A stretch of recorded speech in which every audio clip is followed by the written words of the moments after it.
Hey guys, Shyleen, Shawn here. Welcome back to my channel. If you're new here, please take the time to hit the subscribe button down below. And if you're not new here, thank you so much for coming back. I really appreciate it. I was in the filming mood and I was like, they're amazing. I got over 1,000 views in one day on my last video, so why not sit down and film another video? Because honestly, listen, I have so many video ideas and papers laying around my house with just full videos laid out. It's just a fact of sitting down and filming them and looking decent enough to come on camera. So that's why I don't film videos as often as I would like to.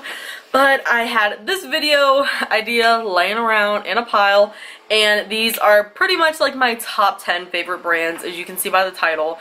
And these are brands that very rarely do I pass up in the thrift store. Like, some of them I've never passed up in the thrift store. Every time I've seen that brand, I've bought it. And they're just like my top 10. So you guys always ask me all the time, what are my favorite brands to sell? Which brands should you guys be looking out for? And I don't know, I hate those types of questions because everybody's closet, it is so different. Take everything I say with a grain of salt. Everything is just my personal experience, my personal journey. But these are my personal top 10 favorite brands that I love to resell. Long ass intro, hey girl.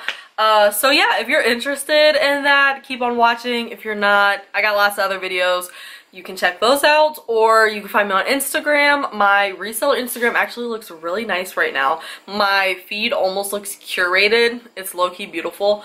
But you can find me on Instagram at Shawns_wardrobe and on Poshmark at Shawns_wardrobe if you want to buy anything. You know, if you're one of my subscribers, leave me a lightning emoji and I'll send you my lowest offer on the item. Swear to God, I'll do it. Okay, so now I have to remember that lightning emoji. So yeah, if you're interested in watching this video, keep on watching. Also, do you like my shirt? Freaking, I bought this for my boyfriend and he was gonna give it to his brother because it didn't fit him anymore, and I was like, no, give me that shirt, I'll wear it. We're the same size, give me that shit. So this is Get Swifty, Rick and Morty. Hilarious. If you have Hulu, you can watch all the seasons. It's on Adult Swim. It's funny as hell. It's adult animation. We're gonna get into this video. Alright, number one, a brand I've never passed down. I've only found it twice. I bought it both times. The pants I bought from this brand, I made a $55 profit on. They sold within a week. And the dress I made a $28 profit on, and that sold in a couple of days. The brand is Tularosa. It's sold on Revolve.com. They make such super cute, like blogger, cute, on the boat type clothing. If you follow clothes encounters, she wears Tularosa. And it's just super her vibe. Like, it's just super cute clothing. And they sell it at Nordstrom, they sell it on Revolve, and it's a good fast flip. You can usually always find a stock photo for it. I'm gonna scoot over, so maybe if I'm, you know, feeling frisky editing, I can show like other items from that brand so you kind of get a overall feel. But that brand is amazing. Number one right off the bat. Also, these aren't in any order, so that's just number one, but it's not like the best. So number two is Lulu's. Lulu's is like more expensive, Forever 21, but better quality. Does that make sense? I've sold 4 items by Lulu's, and I've sold 2 items to my best friend Cachet. Every time I find Lulu's, I'm like, Cachet, I found a Lulu's dress. Look at it. It's cute. You want it? And she usually buys them off me for like 13 bucks. That's like our set price right now. But I've sold a nightgown, I sold a dress in a bundle, I sold another dress and another dress, and I made $17 profit on one of the dresses. I sold that one on Mercari with free shipping. Great fast flip. Made $9 on a dress, made $9 on a nightgown within a week. So they move pretty quick. I think if something sells under a month, that's, you know, that's a pretty fast as same day. You know, fast as hell as same day, pretty fast as within the week. But that's decent, you know. Selling it within a month, 30 days, somebody was like, yeah, I want it. You know what? I can't go another day without it. So, yeah, I think 30 days is fine. I pick up Lulu's. It's super cute. And it definitely has a following in the resale world. I don't know why, because it's not like it's super expensive. But it's just super cute stuff. The next brand is Eileen Fisher. This is probably my favorite mature brand besides Soft Surroundings.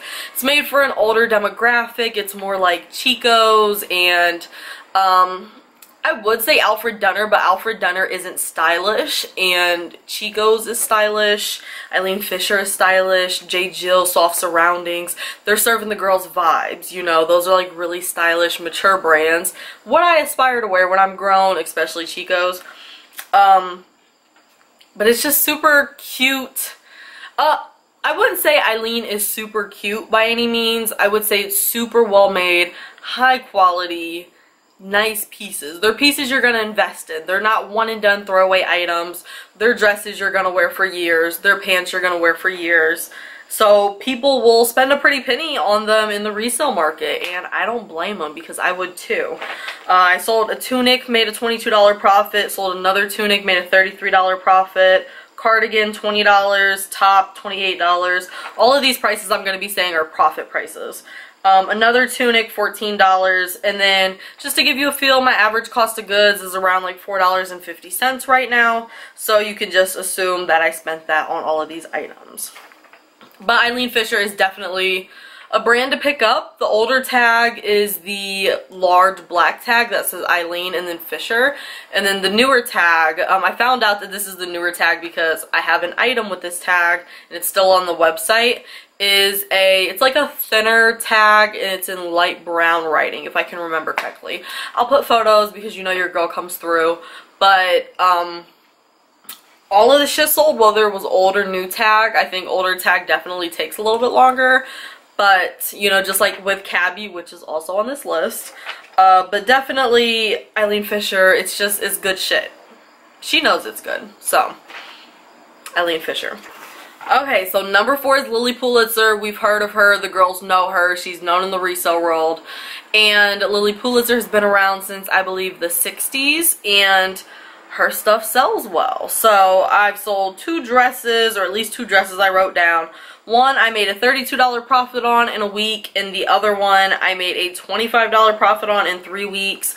So they moved quick. I made over $15 profit, which is good for me. So yeah, I mean, Lilly Pulitzer, she has a following. Her shit's super expensive, and honestly a lot of her prints are so crazy that I almost believe that, I'll fact check myself, but I think that she wanted to make crazy prints, so if she spilled something on herself you wouldn't tell. But I also think that's a great selling point because even flawed Lilly Pulitzer sells. It's just a good brand overall, and it holds its resale value, so why not pick it and flip it? The next brand is Boden, and Boden is on the border of being on my top 10 and on the border of being on my shit list because I feel like the brand is super hit or miss.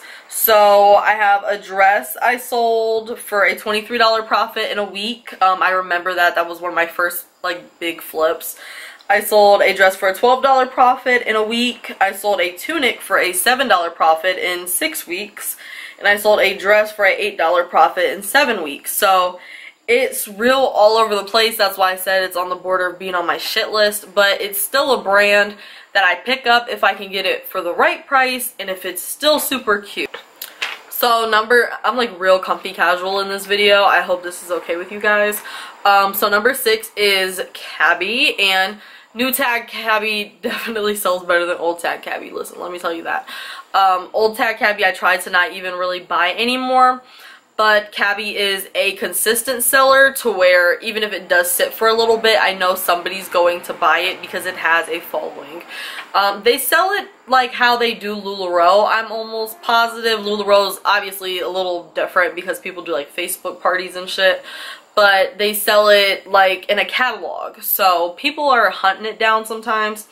I sold a pair of capris for an $8 profit in 3 weeks, sold a pair of corduroys for a $19 profit in 4 weeks, sold a pair of new tag Cabi leggings for $28 profit in the same day or the next day, I can't remember, and I sold a top for a $2 profit, which sounds really bad, in under a week, but I sold that shirt the next day for a $2 profit, and it had spots on it, and it was just worn. It was just worn. I shouldn't have bought it. And that's why I let it go so low, because it was flawed and I would have sold it for under cost just to get it out of my house. But for it to even sell for $10, you know, on Poshmark, and it's flawed, I think that says something. So the next brand on here is Torrid, brand number 7. And Torrid recently is also one of those brands like Boden that is like teeter in my shit list. And it's not because Torrid is a bad brand, it's just because it hasn't been performing well in my Poshmark closet. I don't know if it's my pictures or the garments or my descriptions.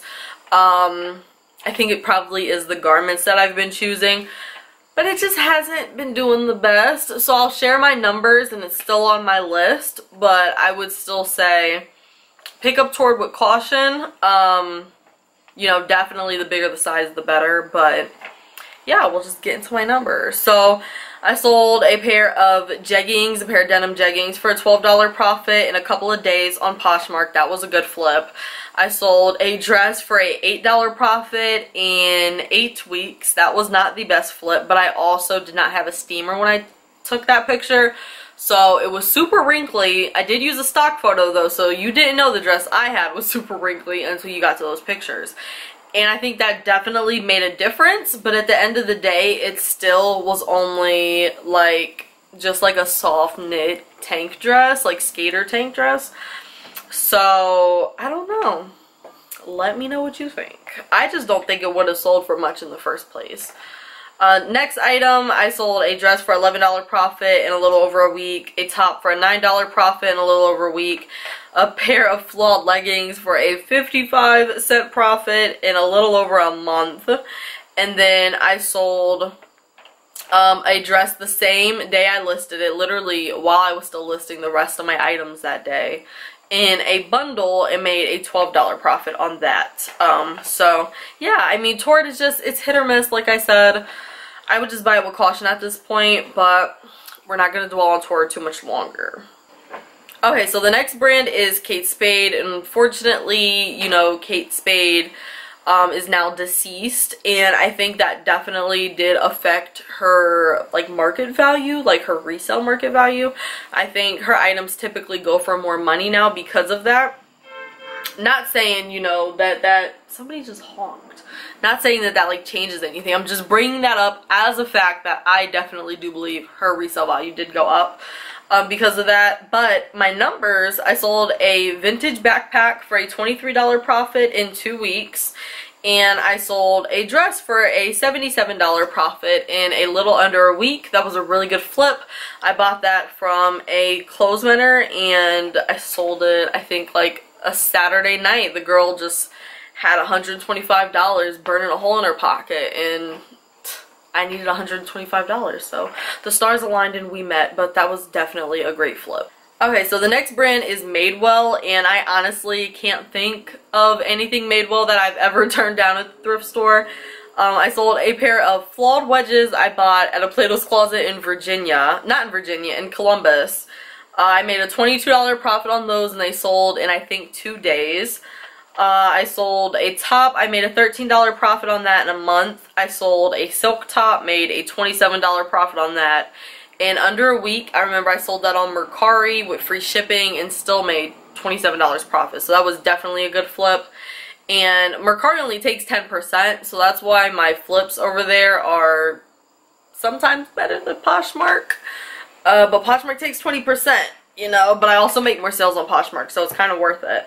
But also with Madewell, I sold another top for a $9 profit in a little over a week. That top did have a spot on the front. I bought it at a clothes mender, and I shouldn't have bought it. It had a spot, but I made $9 profit on it, so can't be too mad at that. Madewell is definitely a brand I would pick up if I am not mistaken. They recently introduced plus size clothing because And I Get Dressed did a haul with them. Kelly, she's phenomenal. If you wear plus size clothing, watch her videos. She's like a 24 for a size reference. I love watching other plus size YouTubers who are, you know, around my similar size. I watch a lot of Sarah Ray Vargas's videos to like try to figure out my size on different websites. But anyways, Madewell is a good brand to buy. Very classy pieces. Okay, so the last brand I have for you guys, number 10, is Taylor Loft. You know I love selling Taylor Loft. I believe if you can get cute cheap, and Taylor Loft, definitely buy it if it's on trend. It's a consistent seller in my store. It's a good bread and butter brand, and items typically sell anywhere from $10 to $30 resale. So I sold a pair of capris for a $15 profit in under a week, a dress for a $14 profit in under a week, a top for an $18 profit in 4 weeks, a tank top. I remember I showed you guys that tank top in one of my life thrift hauls, but I sold that for a $10 profit in a couple of days, and then a pair of capris for an $11 profit in a couple of days. So the ones that I have sold within the same week typically, and I can usually make over $10 profit, which is always my goal, to at least make a bare minimum of 10. But I would only buy Loft if you can get it for like under $4. Anything over $4 is kind of risque. But if you can get it for under $4, I would definitely pick it up, and it resells quick for me. Sometimes you can find a stock photo, sometimes you can't. I definitely think a stock photo helps, but it's a good brand. She's number 10, and she's wrapping up our list. Okay, so that's all I have for you guys today. My top 10 brands that I like to resell. As always, take this with a grain of salt. These are brands that I typically never turn down. Lulu's, I can't think of Lulu's dress I didn't buy. I can't think of a Tularosa item I didn't buy. Madewell. Old tag Cabi, I sometimes leave. Older Torrid, that pink tag. A lot of those items are not cute, so I typically leave that tag. Spade, never left behind. Loft, I leave behind all the time because my thrift store likes to price it sky high, so I have to wait until Dollar Day to buy it. But yeah, these are my top 10 brands. I hoped it helped you kind of like compile a little list. I would definitely look up comps when you're at the store if you can. I always look up comps for J. Crew dresses now just because I feel like they can sell anywhere from like 10 to 70 bucks. So I will look up comps if you find any of these brands. I would look up comps for most of the items in your cart if you can. I typically do because I'm slowly becoming less of a risk taker. But yeah, those are my top 10 brands. I hope you guys like this video. Like, comment, share, subscribe, all that jazz. Don't forget to follow me on my reseller Instagram, which is @Shawns_wardrobe. And I will see you guys on Sunday during my live thrift haul at 6 p.m. EST. If for some reason I decide not to go live, I will announce that on my Instagram and you guys won't see me. So yeah, but hope you subscribe, and I'll see you in my next one. Peace out.